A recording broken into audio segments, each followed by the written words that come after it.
Hoje o nosso assunto é o divórcio, a Bíblia e o cristão. E para falar com a gente sobre isso, a nossa live caiu no começo, então vamos recomeçar. Bem-vinda, Ju Mendes, muito bom te receber. Estamos de volta, graças a Deus. Eu falei assim, o tema é tão polêmico que a live até caiu, mas em nome de Jesus vai segurar, vou tentar ajustar as palavras aí para não dar nenhum BO novamente. Tá. Bom, a Bíblia trata do divórcio. Existe uma regulamentação das escrituras sobre o divórcio. Qual câmera eu olho, Cláudio? Do meio aqui? Existe uma regulamentação bíblica sobre o divórcio. O tema é tratado no Novo Testamento por Jesus Cristo, quando abordado pelos fariseus.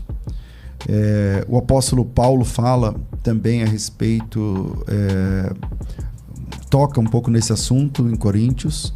Então, há bastante amparo na Bíblia sobre esse tema. Agora, eu estava dizendo que ninguém casa pensando em se separar, né, se divorciar e tal. Mas em alguns casos acaba sendo a única saída viável, especialmente quando há violência e aí violência doméstica, né? E aí a Ju estava falando na hora que caiu lá a live que infelizmente isso acontece muito e eu disse que também está acontecendo dentro do nosso quintal. Eu já, como pastor, já tive que tratar casamentos onde houve violência mesmo, violência profissional, polícia, caso de polícia. Onde a mulher era não somente aviltada, humilhada, tal, mas ela também sofria com a violência, ela era espancada. E aí, em casos como esse, aí é um caso de polícia, então não tem muito o que fazer, na minha opinião. O que você fala, Ju, sobre o cristão, a violência e o divórcio? Eu acho que no momento em que acontece a primeira violência no casamento, não deveríamos dar espaço para acontecer a segunda violência. Eu digo porque não é incomum ouvirmos pessoas, lideranças, pastores dizendo: ore, Deus vai te libertar, ore que Deus vai libertar ele, vai salvar. Enquanto isso, a mulher está sofrendo muito, e temos um caso emblemático, o caso da Sara Mariano, né, que era uma irmã cantora de lá da minha terra também. É verdade. Ela é de lá da Bahia, era da Bahia, e ela perdeu a vida em decorrência de uma vida conjugal com violência presente por parte do marido dela, e que, se eu não me engano, até hoje ele está preso por causa desse crime. E nós precisamos tratar crime como crime. Então vamos lá, está havendo violência, a primeira ação deve ser salvar a vítima daquela situação e denunciar o agressor. Porque dessa maneira, nós vamos também emitir um ensinamento dentro da nossa própria comunidade, né? Um ensinamento de que isso não é admissível, de que isso não deveria ser para nós algo visto como algo comum, tão pouco aceitável, é inaceitável. E nós, cristãos, temos esse papel de ecoar. Então, vamos lá, somos a favor do divórcio? Não, mas também somos a favor da violência física. Então, nesse caso, é melhor ter bom senso. Ao invés de deixar a mulher perder a vida, é melhor ela perder o casamento do que ela perder a vida. Então, nessa situação, divórcio sem pensar duas vezes. Agora, vou abrir aqui o microfone para perguntas. O WhatsApp nosso é 11 São Paulo. Você pode mandar o seu áudio no 011 São Paulo 97 417 4129, 97 417 4129, 97 417 4129. Manda seu áudio falando aí a sua opinião sobre o tema ou fazendo pergunta. Inclusive, quando o assunto é muito polêmico assim, a gente libera aqui para que você não tenha necessidade de se identificar. Então, você que não quer se identificar e quer fazer uma pergunta, manda aqui a sua pergunta. O WhatsApp é 97 417 4129, 97 417 4129. Ju, você começou Deus começou a te usar nessa área do casamento há quanto tempo? Como é que começou? Como é que você ingressou nesse ministério? Pronto. Eu já venho de um lar que é bem estruturado. Então, o padrão da minha família é um padrão de casamentos saudáveis. Eu tenho uma avós que eles têm um casamento saudável há 70 anos. A minha mãe vai fazer 40 anos de casamento oficial. E também é um casamento saudável, sempre foi. Só que antigamente eu não sabia que o fato do casamento dos meus pais serem um casamento saudável dava como se fosse um ensinamento por osmose, né? Então isso já me ajudava a ter uma reflexão. Como é que era, né? Exatamente. Eu já replicaria. Uma mãe, um pai, um marido, a esposa, como é que via? A maneira de se relacionar, de tratar e tudo mais. E esse ensinamento por osmose já me ajudaria lá na frente. Porém, quando eu fui casar, que eu estava noiva, eu não sabia disso. Logo, o medo de divorciar e quebrar, né, esse histórico da minha família de não haver divórcio comumente, me fez buscar informações. Por conselhos não tão bons eu recebi, mas por uma inspiração do Espírito Santo eu fui estudar a Bíblia, passei um ano estudando a Bíblia toda, de ponta a ponta, o que ela dizia sobre casamento, especificamente sobre divórcio.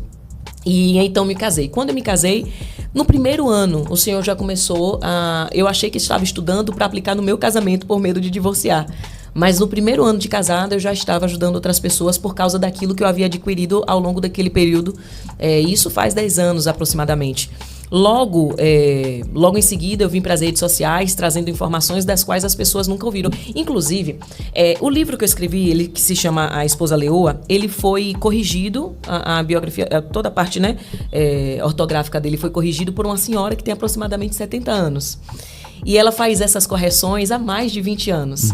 E ela diz o seguinte: Ju, eu corrijo livros há mais de 20 anos. Eu sou viúva.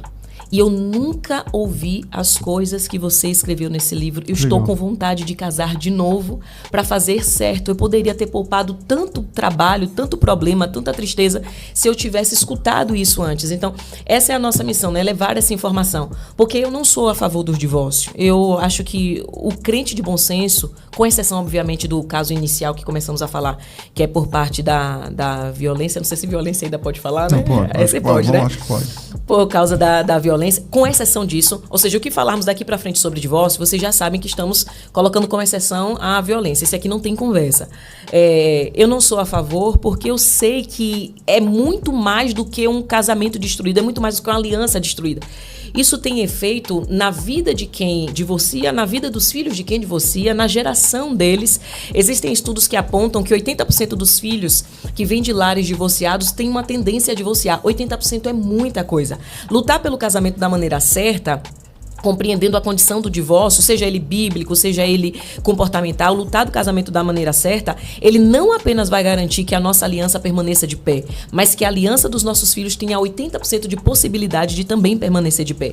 É algo que a gente faz mais do que para nós, mas pela nossa geração. É porque quando você é um garoto e você vê o seu pai desrespeitando sua mãe, ou sua mãe xingando seu pai, ou você é uma garota e vê um lar funcional, então aquilo passa a ser o padrão, né? Exatamente. Aquilo passa a ser o padrão. Então você vai ter mais chances de replicar. De repetir daquele jeito. O que acontece?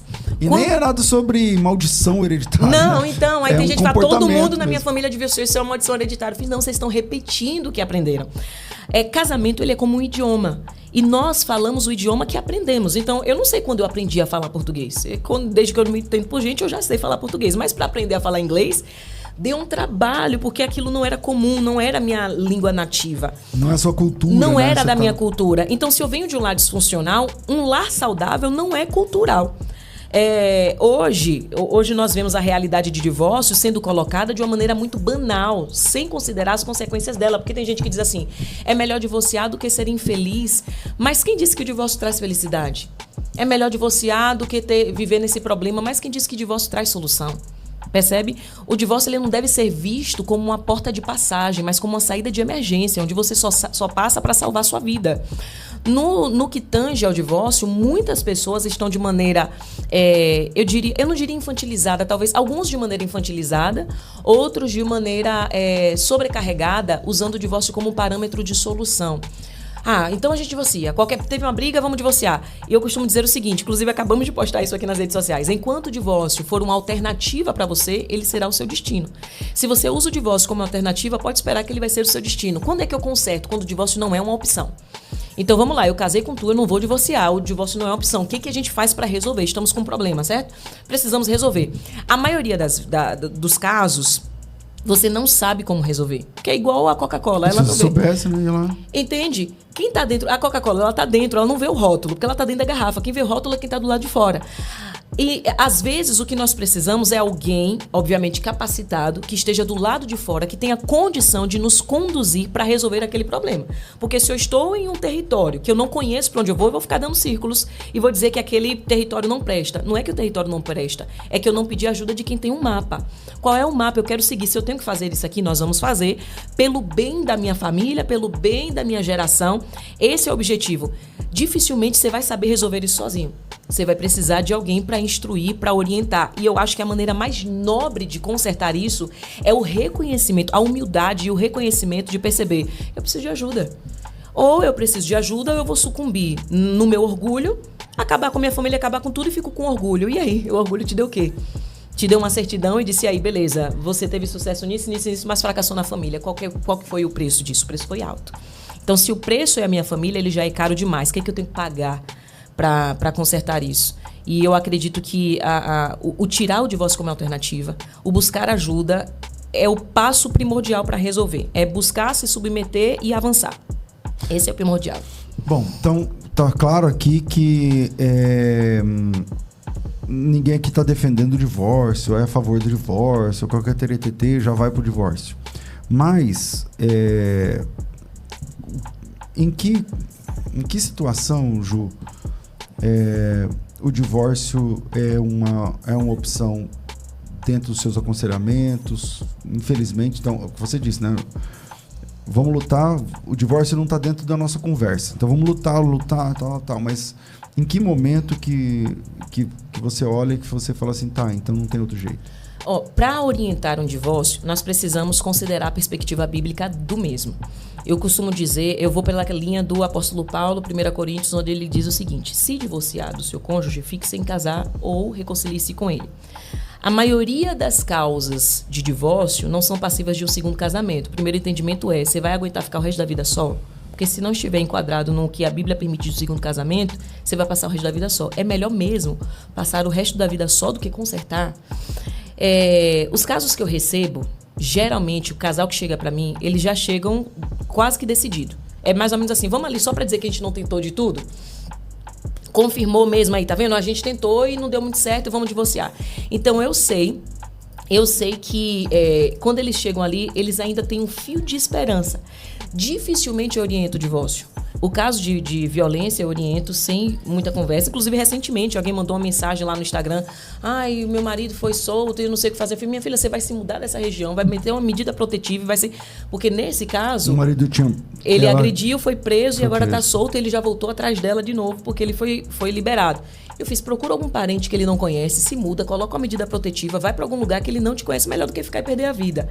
Nesse caso, eu não converso muito, não. Vamos lá, você quer que eu vá na delegacia com você? É um ponto, né? Pastor, eu estaria sendo uma pessoa covarde em dizer que eu nunca vi um caso em que houve violência e mudou mesmo. Eu também já vi. Já vi. Então eu seria... E outra, Deus transforma. Transforma. Né? Então, assim, eu já vi. Não são muitos, mas eu já vi. Assim, aconteceu uma vez e nunca mais aconteceu mesmo. E inclusive, aconteceu uma vez e o próprio marido vir desesperado. Eu não sei mais o que fazer, eu fiz isso e tal. E aí eu passei a orientação, inclusive eu lembro de ter falado assim, inclusive, a esposa falou: não vou soltar, não vou largar e tal. Fiz assim: se acontecer uma segunda vez, quem vai denunciar sou eu, tá? Naquele caso ali, eu já vi acontecer, mas nós não pagamos para ver. Outro caso que a gente fala assim, o divórcio ele é uma alternativa. É quando um dos cônjuges está vivendo em adultério e ele não demonstra nenhum interesse em mudar. Ou seja, eu já vi casos de um marido falar para a esposa: eu não sou homem de uma mulher só, se você quiser ficar comigo, vai ser comigo, sabendo que eu tenho outras. E ele saía de casa, pastor, avisando: hoje eu vou dormir na casa da Isabela, tá? Eu só volto amanhã. Então, ele não tinha mais temor nenhum. Aí a esposa falava: o que eu faço? Esse cara tá de brincadeira. Eu fiz: você tem duas alternativas, ou você finge de surdo e muda e continua nessa situação, ou você sai desse casamento. Ela: mas eu queria restaurar. Eu fiz: mas nesse caso, ele não quer. Tem algumas questões que a pessoa realmente é irreversível. São casos de que Deus pode transformar, pode, mas eu penso assim, tá numa crise, tá? Os dois querendo já não é fácil. Não vai ser fácil. Os dois querem, então não é muito fácil. Agora, Um não quer nem saber, o outro quer lutar e aí também fica complicado. É mais pesado, exatamente. Vamos lá, vamos saber o que pensa também o ouvinte. Tem aqui. Muito obrigado por assistir até o final. Se você gostou, deixa o like, se inscreva no canal e ative o sininho de notificação. Até a próxima, valeu!